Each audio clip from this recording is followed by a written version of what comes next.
గొప్ప విందు, గొప్ప విందు, గొప్ప పార్టీ ప్రతిరోజు ఇంట్లో జరుగుతూ ఉండేది. ఎవరికి? యోబుకి. ప్రతిరోజు పార్టీ అండి. ప్రతిరోజు ఎంతమంది తినేవారండి, ప్రతిరోజు ఎంతమంది వచ్చేవారండి, ప్రతిరోజు ఎంతమంది మిగిలింది పట్టుకెళ్ళిపోయేవారండి, ప్రతిరోజు ఎంతమంది ఆ ఇంటిని దర్శించుకుంటూ వెళ్ళేవారు. కానీ దేవుడి కంచె తీసేస్తే తన స్థితి ఎక్కడ కూర్చున్నాడు ఇప్పుడు చెప్పరే? హలో, మీకు మాట తెలుసా? దేవుడి కంచె ఉన్నంత వరకే మన భద్రత. దేవుని కంచె ఉన్నని చెప్పే మనము ఆహాని ఇలాగా కొంచెం నేను నాది అని ఒకవేళ నువ్వు అనుకుంటున్నావేమో. పౌలు గారు మీ అబ్బాయి వచ్చాడా?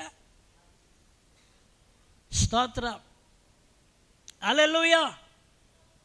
దేవుడి కంచె తీసేశాడా? నువ్వెంత ధనవంతుడివైనా, నువ్వెంత సంపాదనాపరుడివైనా, నువ్వెంత విద్యావంతుడివైనా, నువ్వెంత గొప్ప ఉద్యోగివైనా, నువ్వు ఎంతటి కోటేశ్వరుడివైనా, నువ్వు ఎలాంటి ప్రాపర్టీ కలిగిన వాడివైనా, నువ్వు ఎంతమంది నిన్ను గుర్తించి నీకు సెల్యూట్ కొట్టి నిన్ను సలాం చేసి నిన్ను సింహాసనం మీద కూర్చుండబెట్టి నీకు సన్మానం చేసిన దేవుడు కానా కంచి తీశాడా? మనలో ఒక్కడు కూడా ఏం చేయడు ఇప్పుడు? గుర్తుపట్టలేని వారం అయిపోతాం.